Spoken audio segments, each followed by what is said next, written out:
ഓം ശാന്താകാരം ഭുജഗശയനം പത്മനാഭം സുരേശം വിശ്വാധാരം ഗഗനസദൃശം മേഘവർണം ശുഭാംഗം ലക്ഷ്മീകാന്തം കമലനയനം യോഗിഹൃദ്ധ്യാനഗമ്യം വന്ദേ വിഷ്ണും ഭവഭയഹരം സർവലോകൈകനാഥം ദേവാനാം ച ഹൃഷീനാം ച ഗുരും കാഞ്ചനസന്നിഭം ബുദ്ധിഭൂതം ത്രിലോകേശം തം നമാമി ബൃഹസ്പതിം. നമസ്തേ പ്രിയമുള്ള പ്രേക്ഷകരെ, നാം ഇവിടെ ചർച്ച ചെയ്യുന്നത് ജ്യോതിശാസ്ത്രത്തിൽ അങ്ങേയറ്റം ശക്തനായ ദൈവിക ഭാവത്തിൻ്റെ മൂർത്തിമത് ഭാവമായ ആ ഭാവങ്ങളെയൊക്കെ നയിക്കുന്ന ഗ്രഹമായ ബൃഹസ്പതി, ഗുരു, വ്യാഴം എന്നൊക്കെ നാം സംബോധന ചെയ്യുന്ന ജീവഹ, ജീവയതി ഇത് ജീവഹ, ഒരു വ്യക്തിയെ ജീവിപ്പിക്കുന്ന വ്യാഴം എന്ന ഗ്രഹത്തിൻ്റെ ചാരവശാലുള്ള മാറ്റങ്ങൾ, ആ മാറ്റങ്ങൾ എപ്രകാരം മേടം മുതൽ മീനം രാശി വരെയുള്ള 12 രാശിക്കാർക്കും ശുഭാശുഭ ഫലങ്ങളെ പ്രദാനം ചെയ്യുന്നു എന്ന വിഷയവുമാണ്. വ്യാഴം മഹാവിഷ്ണുവാണ്, ജീവോ നാരായണ. വ്യാഴത്തെ കൊണ്ട് മഹാവിഷ്ണുവിനെ നാം സ്മരിക്കുന്നത്. അതുകൊണ്ടാണ് വിഷ്ണു സഹസ്രനാമത്തിലെ പ്രഗത്ഭമായ ശാന്താകാരം ഭുജഗശയനം എന്ന മംഗള ശ്ലോകത്തോടുകൂടി ഈ വ്യാഴത്തിൻ്റെ മാറ്റത്തെ ഇവിടെ അവതരിപ്പിക്കുന്നത്. നവഗ്രഹ സ്തോത്രത്തിൽപ്പെടുന്നു ദേവാനാഞ്ച ഹൃഷീനാഞ്ച ഗുരും, അല്ലേ? ദേവന്മാരുടെയും ഋഷികളുടെയും ആചാര്യനായ കാഞ്ചനസന്നിഭം, സ്വർണത്തിൻ്റെ ആ നിറത്തോടുകൂടിയ, സദൃശമായ നിറത്തോടുകൂടിയ, ശോഭയോടു കൂടിയവനും, ബുദ്ധിഭൂതം ത്രിലോകേശം, 3 ലോകത്തിൻ്റെയും ഈശനും, ബുദ്ധിഭൂതം ബുദ്ധിപതിയുമായ വ്യാഴത്തെ ഇതാ ഞാൻ നമസ്കരിക്കുന്നു എന്നാണ് ആ ശ്ലോകത്തിൻ്റെ അർത്ഥവും. അതിനാൽ നവഗ്രഹ സ്തോത്രത്തിൽ പ്രശസ്തമായ വ്യാഴത്തിൻ്റെ ആ മന്ത്രം ഉച്ചരിച്ചു. വിഷ്ണു സഹസ്രനാമത്തിലെ പ്രഗത്ഭമായ ആ പ്രാർത്ഥനാ ശ്ലോകത്തോടു കൂടിയാണ് ഈ വ്യാഴത്തിൻ്റെ ചാരവശാലുള്ള മാറ്റം നാം ഇവിടെ അവതരിപ്പിക്കുന്നത്. എപ്പോഴാണ് വ്യാഴം മാറുന്നതെന്ന് എൻ്റെ പ്രിയപ്പെട്ട പ്രേക്ഷകർ അറിയണം. 1200 മേടമാസം 31-ാം തീയതി, അതായത് 2025 മെയ് മാസം 14-ാം തീയതി രാത്രി 10 മണിക്കാണ് വ്യാഴം മിഥുനം രാശിയിലേക്ക് പ്രവേശിക്കുന്നത്. വ്യാഴത്തിൻ്റെ ചാരവശാലുള്ള മാറ്റം 1 വർഷമാണ്. കഴിഞ്ഞ 1 വർഷമായി വ്യാഴം എവിടെയായിരുന്നു? ഇടവത്തിലായിരുന്നു. ആ ഇടവത്തിൽ നിന്നും വ്യാഴം മിഥുനം രാശിയിലേക്ക് പ്രവേശിക്കുകയാണ്. 1 വർഷമാണ് വ്യാഴത്തിൻ്റെ പ്രവേശനകാലം. ശനി 2.5 വർഷം, രാഹുകേതുക്കൾ 1.5 വർഷം, വ്യാഴം 1 വർഷം. അതാണ് 12 രാശികളിലും വ്യാഴം സഞ്ചരിക്കുമ്പോഴാണ് നാം ആ 12 വർഷത്തെ 12 ഇയേഴ്സിനെ ഒരു വ്യാഴവട്ടം എന്ന് പറയുന്നത്. ഒരു വ്യാഴവട്ടക്കാലമായി എന്നൊക്കെ കവികളൊക്കെ ധാരാളം ഉപയോഗിക്കാറുണ്ട്, പ്രാസംഗികരും പ്രസംഗത്തിൽ കൊണ്ടുവരുന്നത് കാണാം. അതിനാൽ വ്യാഴമിതാ മിഥുനൻ രാശിയിലേക്ക് പ്രവേശിക്കുകയാണ്. പ്രവേശിക്കുന്ന ദിനം ഞാൻ സൂചിപ്പിച്ചു കഴിഞ്ഞു. ഇനി നമുക്ക് ഈ വ്യാഴം 1 വർഷം എത്ര കാലം വരെയാണ് മിഥുന രാശിയിൽ നിൽക്കുക എന്ന കാര്യവും കൂടി നമുക്കറിയണം. വ്യാഴം 1201 ഇടവ മാസം 18-ാം തീയതി, അതായത് 2026 ജൂൺ മാസം 2-ാം തീയതി പുലർച്ചെ 2 മണി വരെ മിഥുന രാശിയിൽ നിൽക്കുന്നു. 1 വർഷക്കാലം സമയം ലഭിക്കുന്നതാണ്. അതിനിടയിൽ വ്യാഴത്തിന് ഒരു മൗഢ്യമുണ്ട്. എപ്പോഴാണ് ആ മൗഢ്യം? 1200 ഇടവ മാസം 29-ാം തീയതി മുതൽ മിഥുനമാസം 23-ാം തീയതി വരെയുള്ള സമയം, അതായത് 2025 ജൂൺ 13 മുതൽ ജൂലൈ 7 വരെയുള്ള സമയം വ്യാഴത്തിന് മൗഢ്യമുണ്ട്. സൂര്യനോടുകൂടെ അടുത്ത് നിൽക്കുമ്പോഴാണ് ഗ്രഹത്തിന് മൗഢ്യമുണ്ടാവുക. സൂര്യനാണ് ഏത് ഗ്രഹങ്ങൾക്കും മൗഢ്യം കൊടുക്കുക. മൗഢ്യമുള്ള വ്യാഴൻ്റെ സമയത്ത് സാമ്പത്തിക വിഷയം, സന്താനങ്ങൾക്കുണ്ടാവുന്ന അസ്വസ്ഥതകൾ, അവരുടെ രോഗാദി അരിഷ്ടതകൾ, രോഗിയായ വ്യക്തികൾക്ക് ബുദ്ധിഭ്രമം മുതലായ ക്ലേശങ്ങൾ ഉണ്ടാവുക, ഇതൊക്കെ ശ്രദ്ധിക്കണം. ഒരു മാസക്കാലത്തോളം മാത്രമേ ശ്രദ്ധിക്കേണ്ടതുള്ളൂ. ഏതായാലും മിഥുനത്തിലേക്ക് ഇതാ വ്യാഴം പ്രവേശിക്കുകയാണ്. എൻ്റെ പ്രിയപ്പെട്ട പ്രേക്ഷകർ ശ്രദ്ധിക്കുക, ഈ വ്യാഴം എപ്രകാരം മേടൻ രാശി മുതൽ ഈ 12 രാശിക്കാർക്കും ശുഭാശുഭ ഫലങ്ങളെ പ്രദാനം ചെയ്യുന്നു എന്ന കാര്യമാണ് നാം ചിന്തിക്കുന്നത്. എല്ലാവർക്കും ഡോക്ടർ മാരാർജി എന്ന നമ്മുടെ യൂട്യൂബ് ചാനലിലേക്ക് സുസ്വാഗതം. പ്രിയമുള്ള പ്രേക്ഷകരെ, അടുത്തതായി നാം ചർച്ച ചെയ്യുന്നത് മകരൻ രാശിക്കാരുടെ ചാരവശാൽ വ്യാഴത്തിൻ്റെ മിഥുനൻ രാശിയിലേക്കുള്ള പ്രവേശനം എപ്രകാരം ശുഭാശുഭ ഫലങ്ങളെ പ്രദാനം ചെയ്യുന്നു എന്ന വിഷയമാണ്.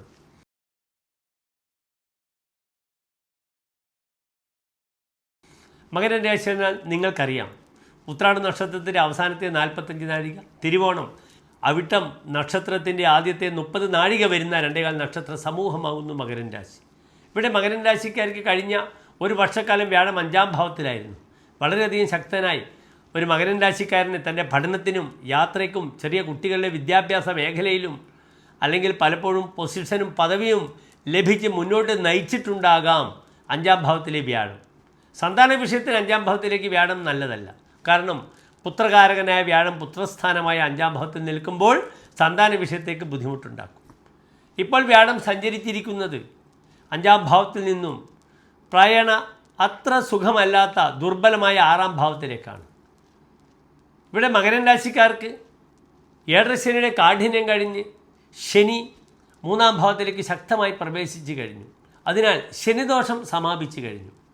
ഇപ്പോൾ മെയ് മാസം 19-ാം തീയതി രാഹു 2-ാം ഭാവത്തിലേക്ക് വരും. അത് അത്ര ശുഭമുള്ളൊരു കാര്യമല്ല. അത് വിശദമായി രാഹുവിൻ്റെ സഞ്ചാര വിഷയത്തിൽ ഞാൻ ചർച്ച ചെയ്യുന്നുണ്ട്. നാം ചർച്ച ചെയ്യുന്നത് വ്യാഴത്തിൻ്റെ പൊസിഷനാണ്. മകരൻ രാശിക്കാർക്ക് ഇതാ വ്യാഴം 6-ാം ഭാവത്തിലേക്ക് പ്രവേശിക്കുകയാണ്. ഏതെല്ലാം ഭാവങ്ങളുടെ പ്രാതിനിധ്യമുള്ള ഗ്രഹമാണ് വ്യാഴം മകരൻ രാശിക്കാർക്കെന്ന് നാം ചിന്തിക്കണം. മകരൻ രാശിക്കാർക്ക് വ്യാഴം ഒന്ന് വൈകല്യവാനാണ്, 12-ാം ഭാവാധിപത്യമാണ്. പാപം വ്യംജ പതനം നിരയം വാമമംബകം സ്ഥാനഭ്രംശം വൈകല്യം ദ്വാദശേന വിചിന്തിയത്. ശരീരത്തിലെ വൈകല്യങ്ങൾ, സ്ഥാനചലനങ്ങൾ, ദുർവ്യയങ്ങൾ, പാപം, പതനങ്ങൾ, ഇതൊക്കെ ചിന്തിക്കേണ്ടുന്ന ദുർബലമായ ഭാവത്തിൻ്റെ ആധിപത്യമാണ് ഒന്ന് വ്യാഴത്തിനുള്ളത്. പിന്നീടുള്ളത് ഏതാണ്? 3-ാം ഭാവാധിപത്യമാണ്. ധൈര്യം വീര്യഞ്ച ദുർബുദ്ധിർ സഹോദര പരാക്രമോ ദക്ഷകർണ സഹായോജ ചിന്തനീയ സ്ഥിതിയത. ധൈര്യം, തൻ്റെ ധീരത, വീര്യത്വം, തൻ്റെ ദുർബുദ്ധി, സഹോദരങ്ങൾ, തൻ്റെ പരാക്രമം, തൻ്റെ വലത്തെ ചെവി, തൻ്റെ സഹായികൾ, ഇവരെയൊക്കെയാണ് 3-ാം ഭാവം കൊണ്ട് ചിന്തിക്കേണ്ടത്. ഈ 3-12 ഭാവാധിപത്യമുള്ള വ്യാഴമാണ് 6-ാം ഭാവത്തിൽ ദുർബലമായി ശത്രുക്ഷേത്രത്തിൽ നിൽക്കുന്നത്. അത് മകരൻ രാശിക്കാർക്ക് അത്ര നല്ലതല്ല. സഹായികൾ നഷ്ടപ്പെടും, സഹോദരങ്ങൾ പിണങ്ങിപ്പോകും, പല കാര്യത്തിലും തനിക്ക് ധൈര്യക്ഷയം സംഭവിക്കും. പല കാര്യങ്ങളും ധീരമായി ഇടപെടുന്നതിന് പകരം തനിക്ക് ദുർബലത, മാനസികമായ ദുർബലത വരും, ഭയം വരും, ഉറക്ക് വരില്ല. ചെവി സംബന്ധമായ ബുദ്ധിമുട്ടുകൾ ശ്രദ്ധിക്കണം. Ear nose throat should be very careful. പലർക്കും തൈറോയിഡ് വരും. ഉറക്കക്കുറവ് വളരെയധികം ബാധിക്കുന്ന സമയമാണ് ഈ ഒരു വർഷക്കാലം. മകരൻ രാശിക്കാർ വളരെ ശ്രദ്ധിക്കണം. നേരത്തെ കിടന്ന് ഉറങ്ങണം, ഇല്ലെങ്കിൽ ഉറങ്ങാൻ പറ്റില്ല. തൈറോയിഡിൻ്റെ രോഗം വരും. സഹായികളെ, സഹോദരങ്ങളെ ഒക്കെ ശ്രദ്ധിക്കുക. തന്നെ പൊസിഷനിൽ നിന്നും തനിക്ക് താഴെ വീഴുന്ന സമയമാണ്, ശ്രദ്ധിക്കണം. ഇവിടെ ഒരു കാര്യം മനസ്സിലാക്കേണ്ടത്, 6-ാം ഭാവം ഉപജയഭാവമാണ്. ശുഭഗ്രഹങ്ങൾക്കും പാപഗ്രഹങ്ങൾക്കും 6 ഉപജയഭാവമാണ്. അതിനാൽ ചില സാമ്പത്തികമായ വർധനകളൊക്കെ ഉണ്ടാകാം. വളരെ ശ്രദ്ധിച്ച് കാര്യങ്ങൾ നിയന്ത്രിച്ച് മുന്നോട്ട് കൊണ്ടുപോകണം. യാത്ര, ലഗ്നാധിപനായ ഗ്രഹം ശനി മീനൻ രാശിയിൽ നിൽക്കുന്നു. മീനൻ രാശി സമുദ്രമാണ്, സഹായസ്ഥാനമാണ്. പലപ്പോഴും നല്ല സഹായികളെ കൊണ്ട് ശനിയുടെ ശക്തി കാരണം വിദേശ രാജ്യത്തേക്ക് സഞ്ചരിക്കാനുള്ള സൗഭാഗ്യങ്ങൾ വരാം. പക്ഷേ വ്യാഴം 6-ലാണ്. പലപ്പോഴും തന്നെ സഹായിച്ച ആളോട്, തൻ്റെ സഹോദരങ്ങളോടൊക്കെ അങ്ങേയറ്റം കൂറു പുലർത്താനോ വിധേയത്വം പുലർത്തുവാനോ മകരൻ രാശിക്കാർക്ക് കഴിയില്ല. കാരണം വ്യാഴം 6-ാം ഭാവത്തിൽ നിൽക്കുന്നു. അപ്പോൾ ശത്രുത ഇല്ലാതെ സൗഹൃത്തുക്കളുടെയോ സഹോദരങ്ങളുടെയോ സഹായികളുടെയോ ശത്രുവാവാതെ നോക്കുക എന്ന പ്രധാനപ്പെട്ട ധർമ്മം വ്യാഴം കാത്തു സൂക്ഷിക്കണം. വരാഹമിഹിര ആചാര്യൻ പറഞ്ഞിരിക്കുന്നത് 6-ൽ വ്യാഴം വരുമ്പോൾ അശത്രുഹു എന്നാണ്. ഇദ്ദേഹത്തിന് ശത്രുക്കൾ ഉണ്ടാകില്ല എന്നാണ്. അതിനാൽ ശത്രുക്കളെ ഉണ്ടാക്കാതെ താൻ ശ്രദ്ധിക്കണമെന്നാണ് അർത്ഥം. 6-ാം ഭാവത്തിൽ ചമത്കാര ചിന്താമണിയിൽ പറഞ്ഞിരിക്കുന്നത് 6-ൽ വ്യാഴം വരുമ്പോൾ ഇപ്രകാരമാകുന്നു. രുചാർത്തോ ജനന്യഃ രുജസംഭവേയുഃ രിപോ വാക്പദോ ശത്രുഹന്തൃത്വമേതി. ജനന്യാഹ രുചാർത്തഃ, അമ്മയുടെ രോഗത്താൽ താൻ ബുദ്ധിമുട്ടുമെന്നാണ് പറഞ്ഞിരിക്കുന്നത്. അമ്മ രോഗാദി അരിഷ്ടതകൾ കൊണ്ട് ബുദ്ധിമുട്ടും. തൻ്റെ അമ്മയ്ക്ക് രോഗാദി അവസ്ഥകൾ വളരെയധികം വരും 6-ൽ വ്യാഴം വരുന്ന വ്യക്തിക്ക്. രിപൗ വാക്പദോ ശത്രുഹന്തൃത്വമേതി, താൻ ശത്രുവിനെ നശിപ്പിക്കുമെന്നാണ് ഫലം പറഞ്ഞിരിക്കുന്നത്. തനിക്ക് ശത്രു ഉണ്ടാകില്ല. അതാണ് അശത്രുഹു എന്ന് വരാഹമികര ആചാര്യൻ പറഞ്ഞിരിക്കുന്നത്. എങ്കിലും ശ്രദ്ധിക്കണം, 6-ലെ വ്യാഴം പലപ്പോഴും ധാരാളം ശത്രുക്കൾ സൃഷ്ടിക്കപ്പെടും. പ്രത്യേകിച്ച് മകരൻ രാശിക്കാർ വളരെ ശ്രദ്ധിക്കണം. അവരുടെ സഹായികളും സഹോദരങ്ങളും തൻ്റെ ശത്രുവായിട്ട് വരും. അതിനാൽ വളരെയധികം ജാഗ്രത പാലിക്കണം. സാഹോദര്യ ബന്ധത്തിൽ ബുദ്ധിമുട്ടുകളില്ലാതെ മുന്നോട്ട് നയിക്കണം. സഹായികളെയും സഹോദരങ്ങളെയും ചേർത്തു പിടിക്കണം, അല്ലെങ്കിൽ അവർ ശത്രുക്കളായിട്ട് മാറും. ശ്രദ്ധിക്കണം. ബലാദുദ്ധത കോരണേതസ്യ ജേത മഹിഷ്യാദി ശർമ്മ നദത് മാതുലാന.